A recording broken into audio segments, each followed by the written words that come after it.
ఇది కూడా పెద్ద స్కామ్ గానే మనం చెప్పాల్సిన అవసరం ఉంది. ఎందుకంటే మనము ఈ మధ్యకాలంలో ఆంధ్రప్రదేశ్ రాష్ట్రంలో ప్రభుత్వం మారిన తర్వాత అవినీతికి వ్యతిరేకంగా కానివ్వండి, అవినీతి రహిత పాలన అందించేందుకు ప్రయత్నం చేస్తున్న నేపథ్యంలో ఇప్పుడు బయటకు వస్తున్న ఈ స్కామ్ మాత్రం ఖచ్చితంగా ప్రతి ఒక్కరిని ఆలోచింపజేస్తుంది అన్నదైతే మనం చెప్పాల్సిన అవసరం కనిపిస్తుంది.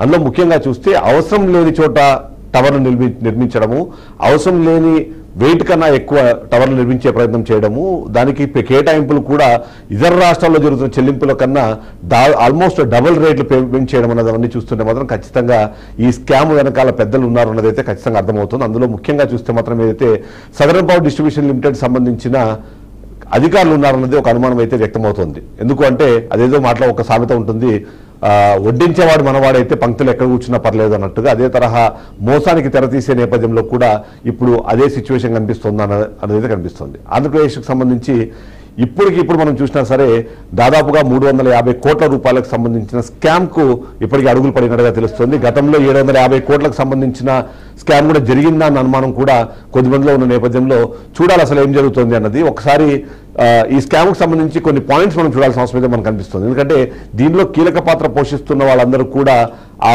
కంపెనీకి సంబంధించిన ఉన్నతాధికారులు కావడంతోనే ఒక డిస్కషన్ అయితే స్టార్ట్ అయిన నేపథ్యంలో ఒకసారి చూద్దాం అసలు ఎందుకు ఇది స్కామ్ అని బీఆర్కే న్యూస్ భావిస్తోంది. దీని వెనకాల జరిగిన ఇన్వెస్టిగేషన్లో మనకి వచ్చిన కొన్ని పాయింట్స్, మనం బ్రేకింగ్ పాయింట్స్ మనం కొన్ని చూద్దాము.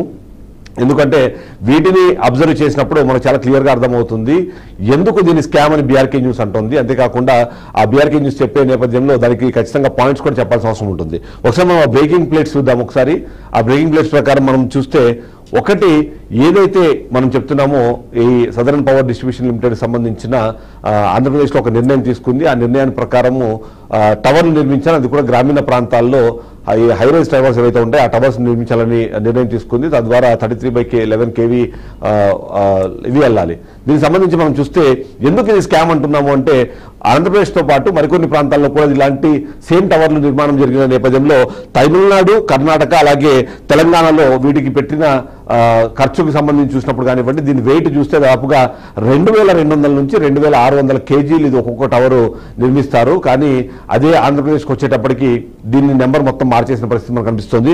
ఆంధ్రప్రదేశ్ సంబంధించిన టవర్లను చూస్తే మనము అక్కడ ఆంధ్రప్రదేశ్ సంబంధించిన టవర్లను చూస్తే మనం దాదాపుగా 3200 నుంచి 3400 నుంచి 3900 kgల బరువు ఉండేలాగా ఈ టవర్లను డిజైన్ చేయాలన్నది మనకు ఏదైతే ఉందో టెండర్ డాక్యుమెంట్లో మనకు కనిపిస్తుంది. అంటే దీన్ని బట్టి చూస్తే అవసరం లేని దాన్ని ఇక్కడ క్రియేట్ చేసే ప్రయత్నం చేశారు. దాదాపుగా ఏదైనా సరే మనం చూస్తే రూరల్లో కానివ్వండి, అర్బన్లో కానివ్వండి, రూరల్లో ఏదైతే టవర్ నిర్మాణం కానివ్వండి, అర్బన్లో జరిగే టవర్ నిర్మాణం చాలా డిఫరెంట్గా ఉంటుంది. అయితే ఇక్కడ చూస్తే మాత్రము ఒకవైపు ఆంధ్రప్రదేశ్ కాకుండా మిగిలిన రాష్ట్రాల్లో 2600 kgలతో దాన్ని కంప్లీట్ చేస్తే ఆంధ్రప్రదేశ్లో మాత్రం 3400 నుంచి 3900 kgలు ఆ టవర్ నిర్మాణం ఉండేలాగా దాంట్లో అనవసరమైన కాంపోనెంట్స్ యాడ్ చేసి ఈ వెయిట్ని పెంచి తద్వారా రేట్ని పెంచే ప్రయత్నం చేసినట్టుగా మనకు అర్థమవుతుంది. అంతేకాకుండా ఆంధ్రప్రదేశ్ కానివ్వండి, తెలంగాణలో కానివ్వండి, మిగిలిన రాష్ట్రాల్లో దీని రేట్ను ఒకసారి మనం గమనిద్దాము. ఆ రేట్ని గమనిస్తే మనము దాదాపుగా 2 లక్షల నుంచి 2,30,000 వరకు వీటికి సంబంధించిన నిర్మాణం జరగడం కానివ్వండి, ఆ నిర్మాణానికి సంబంధించిన చెల్లింపులు అన్నది మనకు కనిపిస్తుంది. ముఖ్యంగా తెలంగాణ, తమిళనాడు, కర్ణాటక రాష్ట్రాల్లో వీటి నిర్మాణము 2 నుంచి 2.5 లక్షల రూపాయలతో కంప్లీట్ చేసి దానికి అనుగుణంగానే రేట్లు పెంచితే అదే ఆంధ్రప్రదేశ్కి వచ్చేటప్పటికి ఈ రేట్ని కూడా పెంచే ప్రయత్నం చేశారు. ఈ రేట్ని పెంచే క్రమంలో కూడా దాన్ని కూడా దాదాపుగా 150% వరకు పెంచినట్టుగా మనకు కనిపిస్తుంది. ఒకసారి ఆ రేటు చూస్తే 3,20,000 నుంచి 5,20,000 నుంచి 5,93,000 వరకు ఇదే టవర్లకు సంబంధించిన నిర్మాణంలో చెల్లింపులు చేసినట్టుగా మనకు అర్థమవుతుంది. అంటే ఈ విధంగా చూస్తే మాత్రం ఖచ్చితంగా ఆంధ్రప్రదేశ్ రాష్ట్రంలో ఏదైతే డెసిగ్నేటెడ్ ఉందో ఆ డెసిగ్నేటెడ్ కన్నా ఎక్కువ ఖర్చు పెట్టినట్టుగా మనకు అర్థమవుతుంది. దాదాపుగా డబుల్ రేట్లు ఇక్కడ ఖర్చు పెట్టే ప్రయత్నం చేస్తున్నారు. అంత డబ్బులు ఎందుకు ఖర్చు అవుతున్నాయి, అంత ఖర్చు పెట్టే క్రమంలో అక్కడ అడిషనల్గా వచ్చే బెనిఫిట్స్ ఏంటంటే అనేది ఇప్పటివరకు ఎవరు క్లారిటీ ఇచ్చే ప్రయత్నం చేయట్లేదు. ఎందుకంటే రెగ్యులర్గా నేను చెప్పినట్టు గ్రామీణ ప్రాంతాల్లో 16 అడుగులు వరకు టవర్లు నిర్మాణం చేస్తారు. ఈ టవర్లు నిర్మాణం చేయడం ద్వారా అక్కడ ఉన్న ఏదైతే రిక్వైర్మెంట్ ఉందో ఆ రిక్వైర్మెంట్ కంప్లీట్ అవుతుంది. అదే అర్బన్ ప్రాంతాలకు వస్తే 19 అడుగుల వరకు కూడా దీని నిర్మాణానికి ఎత్తుని నిర్ణయిస్తుంటారు. అక్కడ 16 నుంచి 19 అడుగుల వరకు నిర్మాణం చేపడతాయి. ఎందుకంటే అర్బన్ ఏరియాలకు వచ్చేటప్పటికి హై రైజ్ బిల్డింగ్స్ ఉంటాయి, లేదా అపార్ట్మెంట్స్ ఉంటాయి, వీటన్నీ ఉంటాయి. కాబట్టి వాటి నుంచి కొద్దిగా హైట్ ఎక్కువ ఉండడం కోసము 16 నుంచి 19 అడుగుల వరకు కూడా వీటిని నిర్మించే ప్రయత్నం చేస్తూ ఉంటారు. అదే ఇక్కడ మాత్రము రేట్ అది హైట్ అయితే తక్కువ ఉంటుంది. ఎందుకు మనం దీన్ని స్కామ్ అంటున్నాము అంటే గతంలో తిరుపతి, నెల్లూరు, కడప, కర్నూలు, అనంతపురం జిల్లాల్లో కూడా ఇదే తరహా టవర్ల నిర్మాణం జరిగింది. ఆ టవర్ల నిర్మాణం జరిగినప్పుడు 1250 కోట్ల వరకు దీని మీద ఖర్చు పెట్టినట్టుగా మన దగ్గర సమాచారం ఉంది. ఆ విధంగా చూస్తే అసలు ఏంటి ఇక్కడ తెలంగాణలో కానివ్వండి, మిగిలిన ప్రాంతాల్లో కానివ్వండి చేసిన టవర్లకి, ఆంధ్రప్రదేశ్లో నిర్మించిన టవర్లకి ఏంటి డిఫరెన్స్? ఆ డిఫరెన్స్ వల్ల నష్టం ఎంత అంటే దాదాపుగా 750 కోట్ల మేర అప్పటికే అవినీతి జరిగింది అన్నది ఒక అనుమానం అయితే మనకు కనిపిస్తుంది. దానికి సంబంధించి కొన్ని అంచనాలు కూడా మనకు కనిపిస్తున్నాయి. అంటే ఈ విధంగా చూస్తే ఓవైపు ఈ మధ్య కాలంలోనే నిర్మాణం జరుపుకున్న తెలంగాణ కానివ్వండి, తమిళనాడు, కర్ణాటక రాష్ట్రాల్లో ఇవే తరహా టవర్లు నిర్మిస్తే అయిన ఖర్చుకి, ఆంధ్రప్రదేశ్లో నిర్మించిన ఖర్చులకి దాదాపుగా 750 కోట్లు ఎక్కువ చెల్లింపులు జరిగాయి. కాబట్టి ఆ మేర అవినీతి జరిగింది అన్నది మనకు కనిపిస్తుంది. ఇక ఇప్పుడు లేటెస్ట్ టెండర్ గురించి మనం చూస్తే ఏదైతే ఉందో ఆ లేటెస్ట్ టెండర్ తిరుపతి, అన్నమయ్య జిల్లాలకు సంబంధించింది. కడప జిల్లాలో విధిగా ఆ టవర్ల నిర్మాణం చేపట్టాలని నిర్ణయం తీసుకున్న నేపథ్యంలో వాటికి ఎలాంటి అనుమతులు లేకుండానే తాజా టెండర్ అనేది రిలీజ్ అయినట్టుగా మనకు కనిపిస్తుంటే, ఇక ఏదైతే మనం అబ్జర్వ్ చేస్తున్నామో ఇది ఎందుకు అవినీతి అంటున్నాము అంటే నేను ఇంతకుముందు చెప్పినట్టుగా దాన్ని వెయిట్ పెంచారు, దాన్ని రేటు పెంచారు. ఆ రేటుతో పెంచడంతో పాటు ఈ అవినీతికి అవకాశం ఉండేలాగా అవసరం లేని కాంపోనెంట్లను యాడ్ చేశారు అనేది మనకు అర్థమవుతుంది. ఇక చూస్తుంటే ఈ అనుమతులు లేకుండా అనుమతులు లేకుండా టెండర్ రిలీజ్ చేస్తే ఇది ప్రభుత్వము, సీఎండీ అలాగే విద్యుత్ కమిషన్ నుంచి కూడా ఎలాంటి అనుమతులు తీసుకోకుండా దీన్ని ముందు వెళ్తున్నారంటే మనం అర్థం చేసుకోవచ్చు. ఎంతో కొంత ఇక్కడ అవినీతికి స్కోప్ ఉండే అవకాశం ఉంది. అంతేకాకుండా ఏవైతే ఇంపార్టెంట్ అంటే వీటిలో ఏవైతే స్టేక్ హోల్డర్స్ ఉన్నారో ప్రభుత్వం కానివ్వండి, దీనికి సంబంధించిన సీఎండీ కానివ్వండి, విద్యుత్ కమిషన్ కానివ్వండి, వాళ్ళెవరితో అనుమతి తీసుకోకుండా వీళ్ళు ముందుకు వెళ్తున్నారు అంటేనే ఇక్కడ అవినీతికి ఆస్కారం కలిగేలాగా కొన్ని అవకాశాలను క్రియేట్ చేసుకున్నారు అన్నదైతే మనకు అర్థమవుతుంది. ఇక నెక్స్ట్ మనం చూస్తే ఈ వ్యవహారాన్ని మొత్తాన్ని కూడా నడిపిస్తోంది ఒక ఉన్నతాధికారి అన్నదైతే మనకు అర్థమవుతుంది. ఉన్నతాధికారి పేరు చెప్పకపోవడానికి కారణము మనం ఖచ్చితంగా దీని మీద పూర్తి స్థాయిలో ఇన్వెస్టిగేషన్ జరగాల్సిన అవసరం ఉంది. కాబట్టి దానికి అనుగుణంగానే ఈ ఉన్నతాధికారి మొత్తం చక్రం తిప్పుతున్నారు. ఆ చక్రం తిప్పుతున్న నేపథ్యంలోనే ఈ టెండర్ ఏదైతే ఉందో ఆ టెండర్ ఎలాంటి అనుమతులు లేకుండా ముందుకు వెళ్తోంది అన్నది మనకు అర్థమవుతుంది.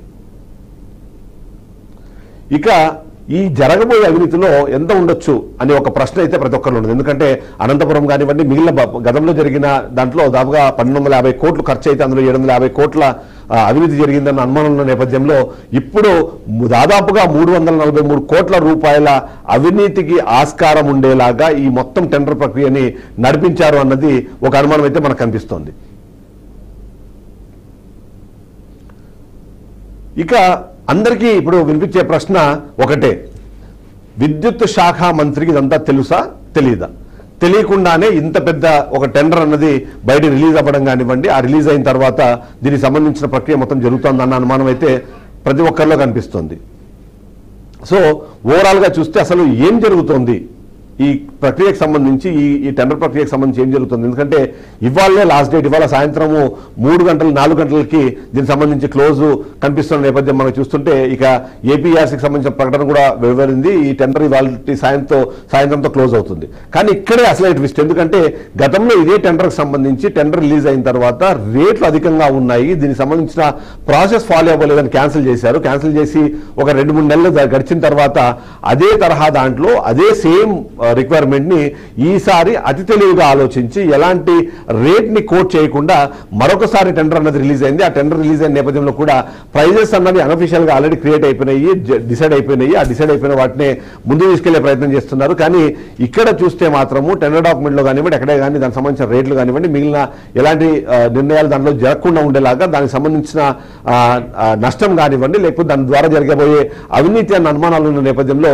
వాటికి సంబంధించి ఎలాంటి ఇన్ఫర్మేషన్ లేకుండా ఉండేలాగా జాగ్రత్తలు తీసుకున్న సిచ్యువేషన్ అయితే మనం చూస్తున్నాం. ఓవరాల్ గా చూస్తే మాత్రం ఏదైతే ఇప్పుడు లేటెస్ట్ గా సదరన్ పవర్ డిస్ట్రిబ్యూషన్ లిమిటెడ్ నుంచి ఏదైతే కొత్తగా వెలువడిన టెండర్ ఏదైతే ఉందో ఇవాళ క్లోజ్ అయ్యే టెండర్లో దాదాపుగా 343 కోట్ల రూపాయలకు సంబంధించి అవినీతి జరిగే అవకాశం ఉంది. దీనికి సంబంధించి పూర్తిగా ముందుకెళ్తున్న పరిస్థితి మనకు కనిపిస్తుంది. ఒకసారి మనం చూస్తే మా రిపోర్టరు కృష్ణ దీనిపైన ఇన్ఫర్మేషన్ ఇవ్వడానికి సిద్ధంగా ఉన్నారు. ఒకసారి తనతో మాట్లాడే ప్రయత్నం చేద్దాము. అంతేకాకుండా ఈ స్కామ్కు సంబంధించి క్యాజువల్ గానే జనరల్ గా చూసిన వెంటనే మనకు అందరికీ అర్థమయ్యేది 16 అడుగుల నుంచి 16 అడుగులు ఉంటే సరిపోయే టవర్ ని 19 అడుగులకు ఎందుకు పెంచారు, 2200 కిలోగ్రాములు ఉంటే సరిపోయేదాన్ని 3400 నుంచి 3900 కిలోలకి ఎందుకు పెంచారు, ఒకవైపు ఇక్కడ 2,60,00,000 రూపాయలతోనే పూర్తి అయిపోయిన ఒక టవర్ నిర్మాణాన్ని ఆంధ్రప్రదేశ్ మొత్తం దాదాపుగా 5,93,000 కోట్ల వరకు 5,93,000 రూపాయల వరకు కూడా దాన్ని పెంచుకునే వెసులుబాటు ఎందుకు వచ్చింది, ఇవన్నీ ఎందుకు జరిగాయి అన్న విషయం పైన ప్రశ్నిస్తే మాత్రం ఖచ్చితంగా సమాధానము ఇప్పుడు మనకు వినిపిస్తున్న దాని ప్రకారం చూస్తే మాత్రం ఎంతో కొంత నేను చెప్పినట్టుగా కంచే చేను వేస్తున్నట్టుగా ఎవరైతే ఉన్నారో వాళ్ళందరినీ అడ్డంగా పెట్టుకొని ఈ 340 కోట్ల రూపాయల స్కామ్ కి తెరదీసినట్టుగా మనకు అర్థమవుతుంది. ఒకసారి కృష్ణ దగ్గరికి వెళ్దాము. కృష్ణ, ఒకసారి